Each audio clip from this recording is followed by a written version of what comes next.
ଆମେ ଯେତେବେଳେ ଡେଲ୍ଫି କଥା ଶୁଣୁ ସାଧାରଣତଃ ଆମ ମୁଣ୍ଡକୁ କ'ଣ ଆସେ? କିଛି ରହସ୍ୟମୟ ପ୍ରହେଳିକା ଭରା ଭବିଷ୍ୟବାଣୀ, ଠିକ୍ ନା? କିନ୍ତୁ କ'ଣ ହେବ ଯଦି ମୁଁ କହିବି ଡେଲ୍ଫିର ଅସଲ କାମ ଭବିଷ୍ୟତ କହିବା ନଥିଲା, ଯଦି ତାର ପ୍ରକୃତ ଶକ୍ତି ଆଉ କିଛି ଗଭୀର କଥାରେ ଲୁଚି ରହିଥିଲା, ଯେମିତିକି ଠିକ୍ ଭାବେ ନିଷ୍ପତ୍ତି ନେବାର କଳା? ଆସନ୍ତୁ ଏ ରହସ୍ୟ ଭିତରକୁ ଟିକେ ପଶିବା। ଏଇଟା ହିଁ ତ ସବୁଠୁ ବଡ଼ ପ୍ରଶ୍ନ। ହଜାରେ ବର୍ଷରୁ ଅଧିକ ସମୟ ଧରି ରାଜାଠୁ ଆରମ୍ଭ କରି ସାଧାରଣ ଲୋକ ପର୍ଯ୍ୟନ୍ତ ସମସ୍ତେ ଏତେ କଷ୍ଟ ସହି ସେହି ଦୁର୍ଗମ ପାହାଡ଼କୁ କାହିଁକି ଯାଉଥିଲେ? ଆଉ ସେଠି ସିଧା ଉତ୍ତର ବି ମିଳୁନଥିଲା, ମିଳୁଥିଲା ଗୋଟେ ପ୍ରହେଳିକା। ତାହେଲେ କାହିଁକି? ଏତେ ଅସ୍ପଷ୍ଟତା ସତ୍ତ୍ୱେ ଡେଲ୍ଫିର ଏହି ଯେଉଁ ଅଦ୍ଭୁତ ଆକର୍ଷଣ ଥିଲା, ତାର ରହସ୍ୟଟା କ'ଣ? ଏହି ପ୍ରଶ୍ନର ଉତ୍ତର ଖୋଜିବା ପାଇଁ ଆମକୁ ଡେଲ୍ଫିର କାହାଣୀର ଆରମ୍ଭରୁ ହିଁ ଦେଖିବାକୁ ପଡ଼ିବ।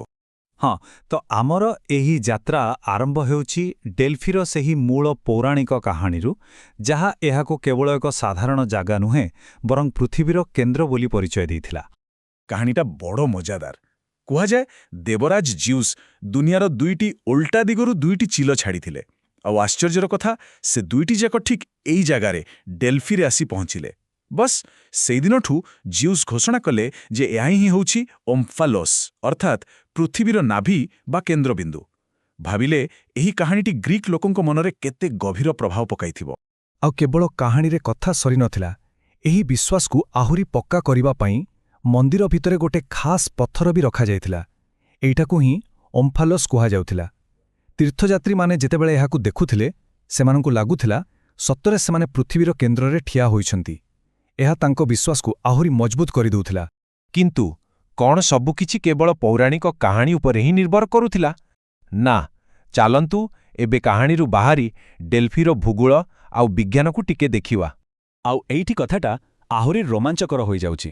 ବୈଜ୍ଞାନିକମାନେ ଯେତେବେଳେ ଏହି ଜାଗାକୁ ପରୀକ୍ଷା କଲେ, ସେମାନେ ଦେଖିଲେ ଯେ ଆପୋଲୋଙ୍କ ମନ୍ଦିରଟି କୌଣସି ସାଧାରଣ ଜାଗାରେ ତିଆରି ହୋଇନଥିଲା। ଏହା ଠିକ୍ ସେହି ଜାଗାରେ ଥିଲା ଯେଉଁଠି ଦୁଇଟି ବଡ଼ ଭୂସ୍ତରୀୟ ଫାଟ ବା ଫଲ୍ଟ ଲାଇନ୍ ପରସ୍ପରକୁ କାଟୁଥିଲେ। ଏହା କ'ଣ କେବଳ ଏକ ସଂଯୋଗ ଥିଲା? ମୋଟେ ନୁହେଁ। ଆଉ ଏଇଠୁ ହିଁ ବିଜ୍ଞାନ ଓ ବିଶ୍ୱାସ ହାତ ମିଳାଉଛନ୍ତି। ପ୍ରାଚୀନ ଲୋକମାନେ କହୁଥିଲେ ଯେ ସେଠି ମାଟି ତଳୁ ଏକ ଦିବ୍ୟ ନିଶ୍ୱାସ ବାହାରୁଥିଲା। ଆଧୁନିକ ବିଜ୍ଞାନ କ'ଣ କହୁଛି ଜାଣିଛନ୍ତି? ସେହି ଫାଟ ଭିତରୁ ସତରେ କିଛି ଗ୍ୟାସ୍ ବାହାରୁଥିଲା, ଯେମିତିକି ଇଥିଲିନ୍, ଯାହାର ଗନ୍ଧ ଟିକେ ମିଠା, ଆଉ ଏହା ମଣିଷର ମନ ଉପରେ ହାଲକା ପ୍ରଭାବ ବି ପକାଇପାରେ। ତେଣୁ ଯାହାକୁ ସେମାନେ ଦିବ୍ୟ ନିଶ୍ୱାସ ଭାବୁଥିଲେ, ତା ପଛରେ ଏକ ବୈଜ୍ଞାନିକ କାରଣ ଥିଲା। ଏହାର ମାନେ ହେଲା ଡେଲ୍ଫିକୁ ଯିବା କେବଳ ଗୋଟେ ଧାର୍ମିକ ଯାତ୍ରା ନଥିଲା, ଏହା ଥିଲା ଗୋଟେ ସମ୍ପୂର୍ଣ୍ଣ ଇନ୍ଦ୍ରିୟଗତ ଅନୁଭୂତି। ଭାବନ୍ତୁ ଟିକେ, ଆଖି ସାମ୍ନାରେ ବିଶାଳ ପାହାଡ଼, କାନରେ ମନ୍ଦିରର ଶବ୍ଦ ଯାହା ଖାସ୍ ଧ୍ୱନି ବିଜ୍ଞାନ ଯୋଗୁଁ ଗମ୍ଭୀର ଶୁଭୁଥିଲା, ନାକରେ ସେହି ରହସ୍ୟମୟ ଗ୍ୟାସ୍ର ମିଠା ବାସ୍ନା। ଏସବୁ ମିଶି ଏକ ଏମିତି ପରିବେଶ ତିଆରି କରୁଥିଲା ଯେଉଁଠି ବିଶ୍ୱାସ ନିଜେ ନିଜେ ଜନ୍ମ ନେଉଥିଲା।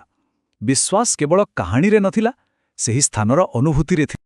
ଠିକ୍ ଅଛି, ତ ସ୍ଥାନର ମହତ୍ତ୍ୱ ତ ଆମେ ବୁଝିଗଲେ, କିନ୍ତୁ ପ୍ରକୃତରେ ସେଠାରେ ଯେଉଁ ଭବିଷ୍ୟବାଣୀ ମିଳୁଥିଲା, ତାର ପ୍ରକ୍ରିୟା କ'ଣ ଥିଲା? ସେ ଜ୍ଞାନ ଆସୁଥିଲା କେମିତି? ଏଠାରେ ମୁଖ୍ୟ ଭୂମିକା ଥିଲା ପିଥିଆଙ୍କର, ଯିଏ ଥିଲେ ଆପୋଲୋ ମନ୍ଦିରର ମୁଖ୍ୟ ପୂଜାରିଣୀ। ସେ ଏକ ବିଶେଷ ପ୍ରକ୍ରିୟା ପରେ ଧ୍ୟାନମଗ୍ନ ଅବସ୍ଥାକୁ ଯାଇ ଭବିଷ୍ୟବାଣୀ କରୁଥିଲେ। କିନ୍ତୁ ଗୋଟେ କଥା ମନେ ରଖିବା ଦରକାର, ସେ କିଛି ବି ଅସ୍ପଷ୍ଟ ବା ଅବୁଝା କଥା କହୁନଥିଲେ। ପ୍ରାଚୀନ ଲେଖା ଅନୁସାରେ ସେ ସ୍ପଷ୍ଟ ଭାବରେ କହୁଥିଲେ, କିନ୍ତୁ ତାଙ୍କ ଭାଷା ଥିଲା କାବ୍ୟିକ ଆଉ ବହୁଅର୍ଥୀ। ତାକୁ ବୁଝିବା ପାଇଁ ଗଭୀର ଚିନ୍ତନ ଦରକାର ପଡ଼ୁଥିଲା। ଏହାର ସବୁଠୁ ଭଲ ଉଦାହରଣ ହେଉଛି ରାଜା କ୍ରୋସସ୍ଙ୍କ କାହାଣୀ। ସେ ଯେତେବେଳେ ପାର୍ସିଆ ଉପରେ ଆକ୍ରମଣ କରିବା କଥା ପଚାରିଲେ, ତାଙ୍କୁ ଉତ୍ତର ମିଳିଲା, ଯଦି ତମେ ହାଲିସ୍ ନଦୀ ପାର କରିବ, ଗୋଟେ ବଡ଼ ସାମ୍ରାଜ୍ୟ ଧ୍ୱଂସ ହୋଇଯିବ। କ୍ରୋସସ୍ ଭାବିଲେ ଯେ ସେ ପାର୍ସିଆ ସାମ୍ରାଜ୍ୟକୁ ଧ୍ୱଂସ କରିବେ। ସେ ଆକ୍ରମଣ କଲେ ଆଉ ହାରିଗଲେ, ଆଉ ଯେଉଁ ସାମ୍ରାଜ୍ୟ ଧ୍ୱଂସ ହେଲା ତାହା ଥିଲା ତାଙ୍କ ନିଜର। ସେମିତି ଆଉ ଗୋଟେ କଥା ଦେଖନ୍ତୁ, ଯେତେବେଳେ ପାରସ୍ୟ ସେନା ଏଥେନ୍ସ ଆଡ଼କୁ ମାଡ଼ି ଆସୁଥିଲା, ଡେଲ୍ଫିରୁ ଭବିଷ୍ୟବାଣୀ ହେଲା ଯେ କେବଳ କାଠର କାନ୍ଧ ହିଁ ସୁରକ୍ଷା ଦେବ। କିଛି ଲୋକ ଭାବିଲେ ସହର ଚାରିପଟେ କାଠର ପାଚେରୀ ତିଆରି କରିବାକୁ ହେବ, କିନ୍ତୁ ଆଉ କିଛି ବୁଦ୍ଧିମାନ ଲୋକ ଏହାର ଅର୍ଥ ବୁଝିଲେ ନିଜର ନୌସେନା ବୋଲି, କାରଣ ଜାହାଜ ତ କାଠରେ ତିଆରି। ଆଉ ସେଇ ବ୍ୟାଖ୍ୟା ହିଁ ସେମାନଙ୍କୁ ସାଲାମିସ୍ ଯୁଦ୍ଧରେ ଜିତାଇଥିଲା। ଦେଖିଲେ, ବ୍ୟାଖ୍ୟା ହିଁ କେମିତି ଫଳାଫଳ ବଦଳାଇ ଦେଉଥିଲା। ଏଇଠି ହିଁ ଡେଲ୍ଫିର ଅସଲ ଚାଲାକି ଲୁଚି ରହିଥିଲା।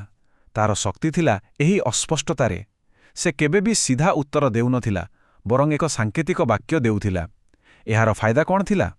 ଯଦି କେବେ କିଛି ଭୁଲ ହୋଇଯାଏ, ତେବେ ଦୋଷ ଦେବତାଙ୍କର ନୁହେଁ, ବରଂ ମଣିଷର ଭୁଲ ବ୍ୟାଖ୍ୟାର। ଏହାଦ୍ୱାରା ଡେଲ୍ଫିର ବିଶ୍ୱାସନୀୟତା ସବୁବେଳେ ବଜାୟ ରହୁଥିଲା। ତେବେ ଏସବୁ କଥାରୁ ଆମେ କ'ଣ ବୁଝିଲେ? ଆସନ୍ତୁ ସବୁକୁ ଯୋଡ଼ି ଡେଲ୍ଫିର ପ୍ରକୃତ ଶକ୍ତି ଆଉ ଉଦ୍ଦେଶ୍ୟକୁ ଉନ୍ମୋଚନ କରିବା। ଦେଖନ୍ତୁ, ଡେଲ୍ଫି କ'ଣ କରୁଥିଲା? ଏହା ଲୋକଙ୍କୁ ଏକ ମାନସିକ ପ୍ରକ୍ରିୟା ଭିତରକୁ ଠେଲି ଦେଉଥିଲା। ପ୍ରଥମେ ତୁମକୁ ଏକ ଅସ୍ପଷ୍ଟ ଉତ୍ତର ମିଳିଲା, ତାପରେ ତୁମେ ବସି ଚିନ୍ତା କରିବାକୁ ବାଧ୍ୟ ହେଲ। ସବୁ ସମ୍ଭାବନା, ସବୁ ପରିଣାମ ବିଷୟରେ ଭାବିଲ। ଶେଷରେ ତୁମେ ନିଜେ ଗୋଟିଏ ବ୍ୟାଖ୍ୟା ବାଛିଲ ଆଉ ତାର ପୂରା ଦାୟିତ୍ୱ ନେଲ। ଏହା ଏକ ପ୍ରକାର ମସ୍ତିଷ୍କ ପାଇଁ ବ୍ୟାୟାମଶାଳା ଭଳି ଥିଲା, ଯାହା ନିଷ୍ପତ୍ତି ନେବା ଶିଖାଉଥିଲା। ଆଉ ଏହି ପ୍ରକ୍ରିୟା ଯୋଗୁଁ ହିଁ ଡେଲ୍ଫି କେବଳ ଏକ ଧାର୍ମିକ ସ୍ଥଳ ହୋଇ ରହିନଥିଲା, ଏହା ଏକ ବଡ଼ ରାଜନୈତିକ କେନ୍ଦ୍ର ପାଲଟି ଯାଇଥିଲା। କେଉଁଠି ନୂଆ ସହର ବସିବ, କିପରି ନୂଆ ଆଇନ ତିଆରି ହେବ, କେତେବେଳେ ଯୁଦ୍ଧ କରିବା ଉଚିତ, ଏସବୁ ବଡ଼ ବଡ଼ ନିଷ୍ପତ୍ତି ପାଇଁ ଲୋକେ ଡେଲ୍ଫିର ପରାମର୍ଶ ନେଉଥିଲେ। ଏହା ଶହ ଶହ ବର୍ଷ ଧରି ଗ୍ରୀକ୍ ଦୁନିଆକୁ ଏକ ନିରପେକ୍ଷ ମାର୍ଗଦର୍ଶକ ଭାବରେ ଚଳାଉଥିଲା।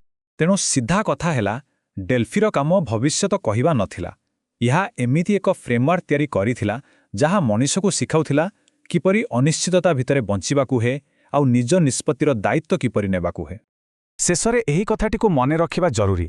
ଡେଲ୍ଫିର ପ୍ରଭାବ ତା ଉତ୍ତରର ସ୍ପଷ୍ଟତା ପାଇଁ ନଥିଲା, ତାର ଶକ୍ତି ଥିଲା ଲୋକଙ୍କ ଉପରେ ଏକ ଦାୟିତ୍ୱବୋଧ ଲଦି ଦେବାରେ, ଯେ ସେମାନେ ନିଜେ ଭଲ ଭାବରେ ଚିନ୍ତା କରି ଉତ୍ତରକୁ ବୁଝନ୍ତୁ ଆଉ ତାର ପରିଣାମ ପାଇଁ ପ୍ରସ୍ତୁତ ରୁହନ୍ତୁ। ତେଣୁ ଡେଲ୍ଫିର ଅସଲ ଉପହାର ଭବିଷ୍ୟ ଦର୍ଶନ ନଥିଲା, ଥିଲା ଦାୟିତ୍ୱବୋଧ। ପ୍ରଶ୍ନ ଏହା ନୁହେଁ ଯେ ଭବିଷ୍ୟତରେ କ'ଣ ଅଛି, ପ୍ରଶ୍ନ ହେଉଛି ସେହି ଅନିଶ୍ଚିତ ଭବିଷ୍ୟତର ମୁକାବିଲା ପାଇଁ ଆମେ କିପରି ନିଜକୁ ପ୍ରସ୍ତୁତ କରୁଛୁ।